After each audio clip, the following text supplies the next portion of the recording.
Now, penny stocks are companies that usually trade for a small amount of money. I mean, in the US, this kind of stocks, they trade below $5 per stock, and they have a market cap of below 300 million US dollars. Whereas here in South Africa, these kind of stocks trade below or have a market cap of below 1.5 billion rands. Now, a lot of people or retail investors, especially the beginners, like these kind of stocks because they trade at a very low share price and have probably the potential to give retail investors massive returns. But as much as they have got the potential to give retail investors massive returns, these kind of stocks can be quite risky. So there's a lot of risk that can be found within these penny stocks. So you need to make sure that before you can invest into this kind of stocks, you do your own due diligence and make sure that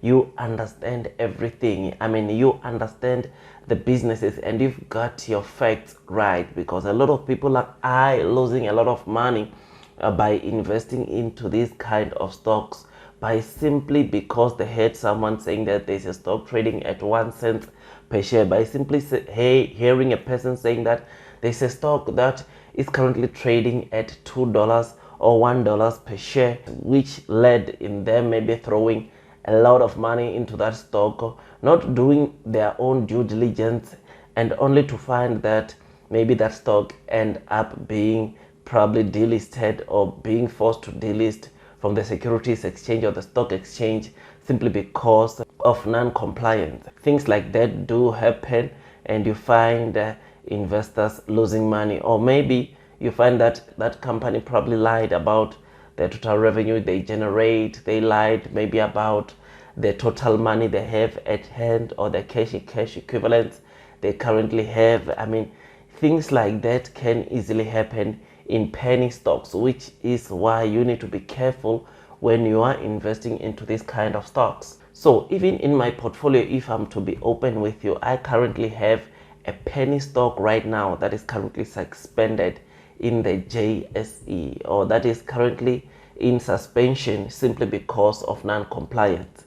Now, what made me to buy this stock, or what made me to buy this share, it was simply for a fact that this share or this company was trading at around 1 cent per share at a certain point, which made a lot of retail investors to go and pile a lot of money into this stock. But right now, what if I tell you that you can't even sell this stock? I mean, you can't even buy this stock, or you can't even sell this stock, which makes it a bit difficult, because right now it means that your money is just there, not growing, not doing anything. Yes, I know that probably once the suspension of this company is lifted, if it does happen, we might either see this company's share price rising once the suspension has been lifted off. But yeah, it's something that I really learned, especially with the penny stocks, that one needs to be careful. Because I mean, one of the things, of course, that led me to invest into this stock, that I realized at a later stage, is that there was not enough information about this stock out there. There was so much information missing. There were some question marks that I had in my mind about this company, but yet I decided to put some money.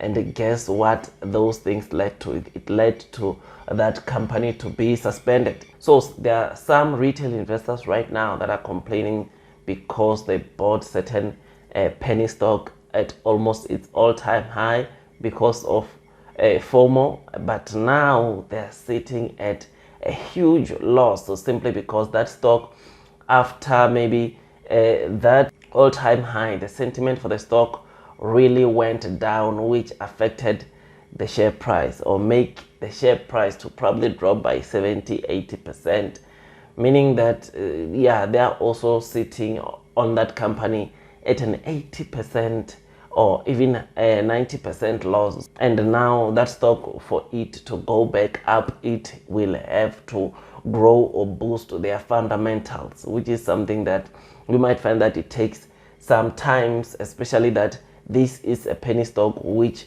just means that it's small companies trying to grow. So you need to be careful out there when you're choosing the penny stocks, because like I said, one of the things that makes some of the penny stocks to fail is simply because there's just not enough information to the public. You find that there are those kind of questions that you ask yourselves. Like, I'll make an example with the penny stock that I own right now.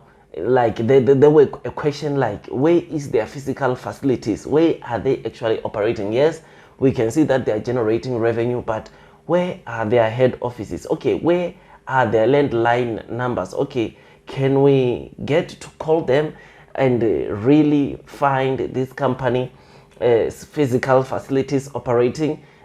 So those were the kind of questions that I had, or people had, that were investing into this stock that right now I also own, and it's currently suspended. So another thing which makes these penny stocks to kind of like look tricky, it's simply because of lack of history. I mean, you'll find that these stocks, they don't have much history in terms of you maybe analyzing these companies or these kind of companies on making a precise decision, because it's still, or they are relatively new companies. Liquidity is another thing with this kind of stocks.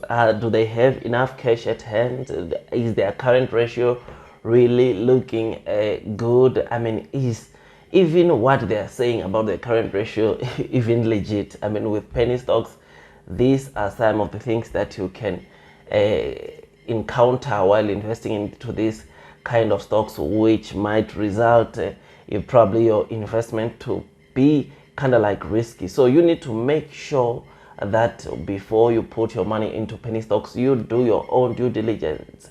You make sure that you put your money into a kind of penny stock that you know probably almost everything about, which is something that will probably make you to generate those massive returns on this kind of stocks. I'm not saying don't buy penny stocks. I'm not saying don't consider buying penny stocks, but I'm just saying you need to be careful when you are investing into this kind of stocks. In fact, one thing that I also sort of like, I think will be much better is to, instead of you just putting all your money into penny stocks or having your portfolio be filled with a bunch of penny stocks, try to also diversify. Also buy mid-cap stocks, also buy large cap stocks. Yes, I know large cap stocks and mid-cap stocks, some of them can be quite pricey, but the good thing is that you can buy fractional shares. You can own a piece of a share of those big companies. You can own a piece of a share of that mid-cap stock, which is something that makes it so simple for you to invest,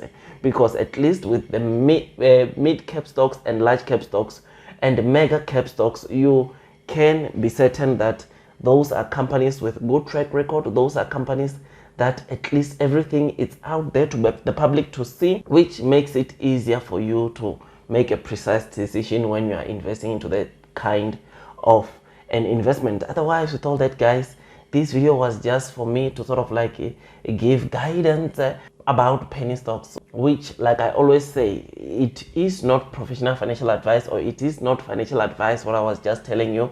These are just my opinions on these kind of stocks, and if you seek professional financial advice, you already know what to do by now, and that is you need to go out there and consult the professionals. Otherwise, if you like this video, please don't forget to hit that likes button, comment, and subscribe if you have not subscribed to the channel already. And whilst you subscribe, don't forget to hit that notification bell so that YouTube can notify you every time I release a video. Otherwise, that's all from me, and I wish you nothing but the best in your stock market investing journey, and God bless you all.